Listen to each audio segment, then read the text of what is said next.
And I know you guys have a lot of passion for this club. Can you tell me a little bit about what you love about Luton Town Football Club? Yeah. It's just been part of this town's history, going back to the beginning of last century. You know, the whole town, there's been lots of industry in this town, there's been lots of work in this town, but the central thing, the glue that's held this town together over all of the last 100 years and into this century is the community feel that the club has, the passion it has for the people, and the passion that people have for the club. When they see players run out on that Kenilworth Road pitch with the Luton Town crest on that shirt, you just know it's a big lump in your throat. The hairs on the back of your neck go up. It's something special. And the players throughout the years have been so proud to wear that badge. Yeah, I think that's right. I mean, it's a town where people came for work. I mean, you know, after the hat trade with all the engineering, people came from all over the country, all over the world. And as Nigel says, football was the common denominator. You know, everybody got behind the team, and you got a second, third generation were passionate Lutonians. And I think the passion was never better illustrated when this man led us out at Wembley in 2009. I've never felt an atmosphere in a ground like that in my life. It was unbelievable. It was us against the world, basically. Well, my passion for the football club began when I signed for the club in the early 80s. I came into a team that was full of international footballers, Mal Donaghy, Steve Foster, Brian Steen, Ricky Hill, to name but a few, some really good promising youngsters. And like Nigel said, they did that little bit of glue, and myself, Steve Foster, Peter Nicholas glued it together, and we had a successful era over those years. And I was fortunate enough through Luton Town Football Club to make my international appearance, and I mean, I thank Luton Town for that. I thank Luton Town supporters for that, because they're the ones who gave me the support and they got behind me, and they've stayed loyal to me ever since. And I have a great affinity for the football club, more so for the fans. The glue we talk about is my son, who's now 32, William. He was born in Luton and Dunster Hospital, so I'm more of a Lutonian now than my original. I've been down here longer than I lived in my original town, which was Sunderland, and Sunderland is my team, as everyone knows, and I'm hoping they get promoted along with Luton Town. So it's been a massive part of my life, being part of Luton Town Football Club and the community. And you got us up. Yeah. There was a lot of help from a lot of other people. I was at the helm, obviously, but you know, before we got promoted, there was some kind of structure in there, and I think Nathan Jones has to take a lot of credit for it, and his staff. And obviously, I worked with Nathan for 3 years, and so give Nathan some credit. Obviously, I was at the helm to get us over the line, and I was supported by a great set of staff. And again, supported by magnificent fans that travelled the country. I mean, the games we've played away, the support we've had has just been immense. Yeah, one thing that I was thinking about on the way down, the commonality between now and the team that Mick's talking about in the 80s when he was playing, is the characters in the team, the strength that the players that are the more experienced players, the boss players really. The Alan McCormacks, the Alan Sheehan's, people like that, you know, they've been there, got the t-shirt, and you can see the kids in the team are looking up to them, and there's that massive team spirit. You can see it, you can feel it. And I think that's something that all successful teams need. You agree with that, Mick? Absolutely. There is a good camaraderie around there. There's a good spirit amongst the lads. They're a real good group. And there's a comparison there. You know, we had a leader in Steve Foster, I think, and one or two others, Brian Steen, Ricky Hill, Les Seeley, all good strong people in the dressing room. And we have that at this time. You know, our captain is Alan Sheehan, and he leads from the front, and he's got lots and lots of allies who pull people in the rank when things are not right or things are not done properly. They're trained, and the position we're in at the moment, in my opinion, is testament to the way they work on the training ground. The way they work on the training ground, the way they come into training every day, and they set about training like they want to get promoted, and it's been achieved. and no bad apples. Everybody's putting on the same end of the road. Very true. Very true, yeah. One of the things I love about Luton Town Football Club is all the community support that the club gives to the community. And I love Save Our Town and watching what happened with Power Court. Can you guys talk a little bit about that moment when Power Court got approved and Newlands Park got approved? I mean, I was in California and I had tears. I can't imagine how you felt knowing everything you worked for, and the football club knowing we're going to get our stadium. Absolutely. You know, we're a group of volunteers, Save Our Town, and we felt so strongly and passionately about what 2020 developments were doing, what the club was doing. We just decided to get together, form a committee, form a group, and get out there and talk to the people of this town about what the football club were doing for it. This is not just another planning application for another building. This is something that's going to bring 10,000 jobs to the town. It's going to bring £250 million economy.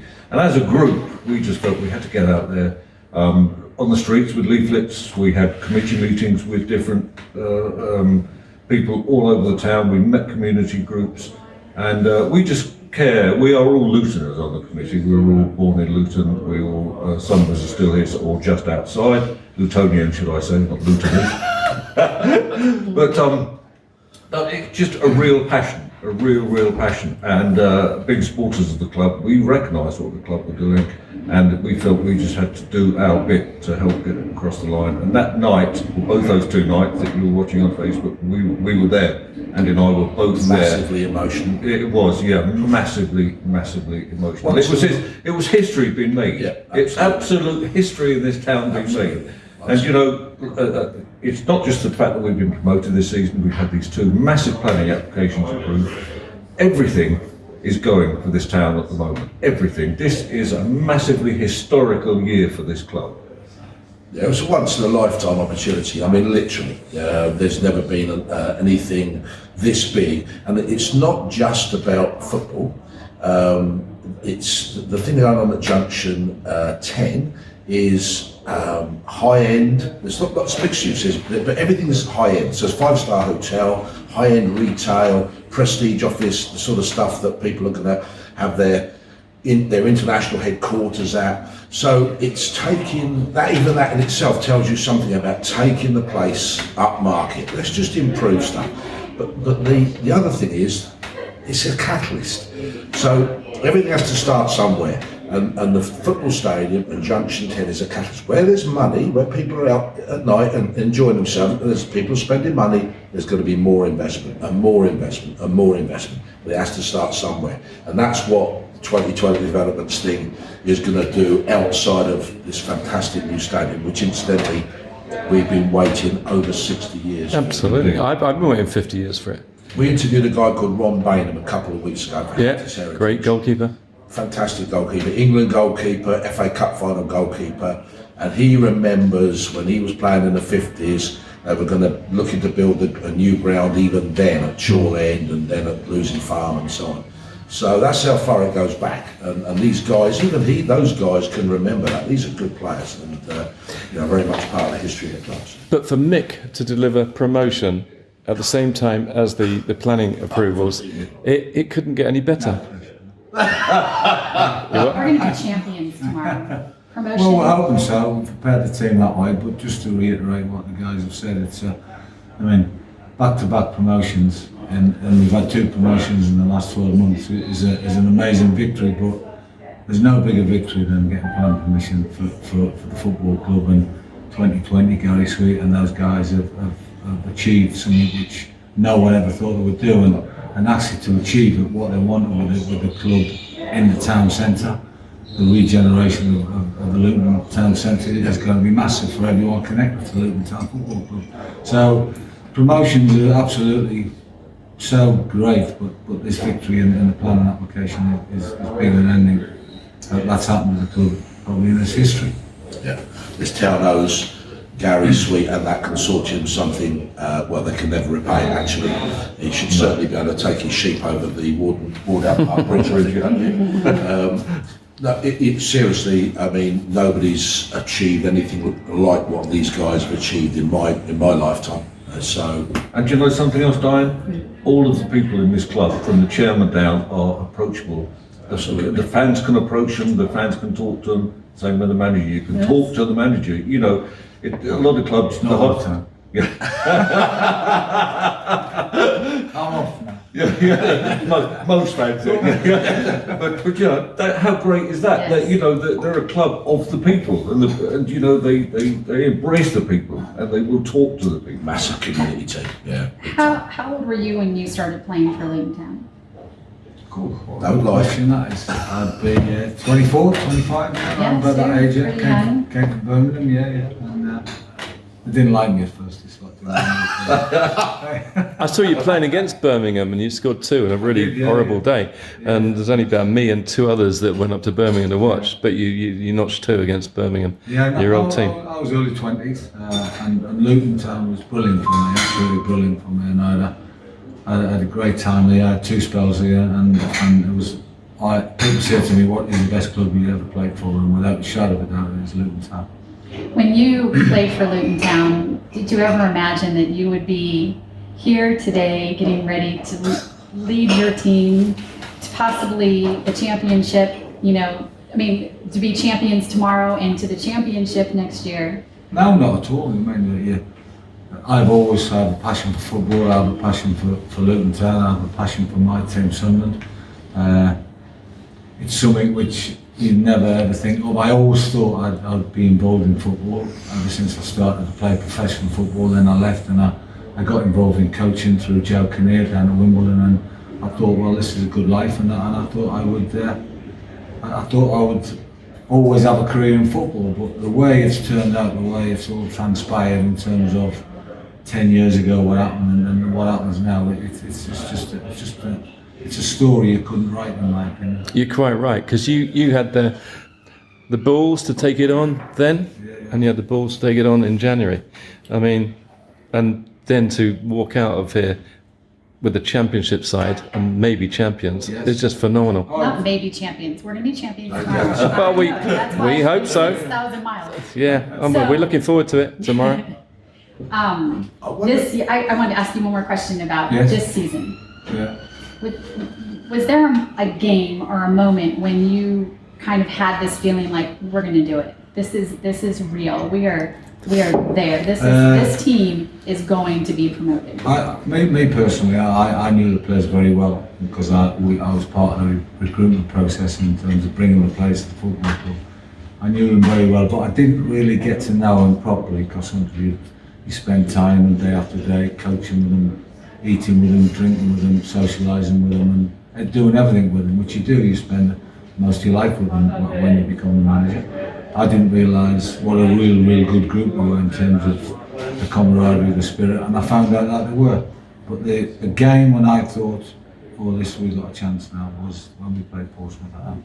In the snow and destroyed them. It was probably the best performance I've seen from the team. I mean, one half in the first half I've seen from the team in a long period, and that's the stat. That's what we said to them. You set your standards. That's the way we have to play till the end of the season.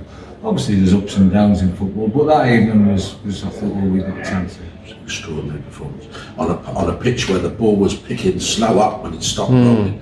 And we were playing sublime football on well, it wasn't quite a mud bar, but it looked pretty good. Extraordinary football. Yeah, So, another question I wanted to ask you. When you're down there on the pitch and the game's going and the fans are making can you hear them? Does it lift up the team? I mean, because I've been out there and I've heard the singing and it gives me chills. It's amazing. But when you're there, what is it? Can you hear that? What is that, the support from the fans mean to the team? It means everything, absolutely everything. I mean, I say an instance when we played Bristol Rovers away this season, and we were 2-0 up, and they scored a goal, and just before half time, and all the fans were down at one end, right where we were defending, and they helped the lads get over the line 100% locally. The support they give them, and we were defending that end. We come under pressure a little bit, and I was stood next to the fans, and I always say that day when we we got a victory down there, 2-1, and they definitely had an impact on that game, 100%. So yes, I would say, yeah, the fans are a massive help. You know, they are a great help to the club and the players. How's that feel, guys, to know when you're there and you're cheering your team on, you're really helping them? Yeah, I mean, it's the atmosphere at Luton is legendary, really, and it's that sort of ground, and the new ground is going to have similar characteristics, so you retain that sort of atmosphere. You know what I hope tomorrow? I hope the players tomorrow realise that, we were talking about Ron Bainham earlier on, legend in the club. You look back at the teams that have won the 4th Division title, the 2nd Division title as they were then. They stand on the shoulders of giants, these guys tomorrow, they really are, and you know, they won't probably be too conscious of that now, but when they pack up retiring, when they've got their own kids and their grandchildren, this is their legacy. That's massive. And tomorrow you wait to hear the Kenny Roar, the famous Kenny Roar. You'll have heard it before because you've been playing, but tomorrow being the big one, you wait till the team and Mick comes out of the tunnel. It's massive. It will be, and it's known as the Kenny Roar. And have you saved Luton Town? You know, save our town. Is the town now saved? It's always going to be a work in progress. Yes. So you continue your work. Yes. You know, we've got so far with promotion and the great, you know, feel good factor right throughout the Don't forget, we're system. waiting for the judicial review to time itself out as well. Yep.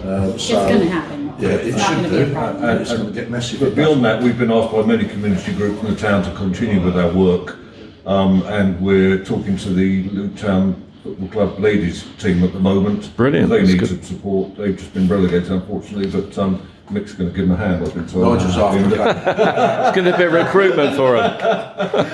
Or Mick Sonny's actually. Mick Sonny's is the ideal man for the job. But no, we're going to be looking at sports for women, sports for the minorities, and we're also going to be looking at art within the town.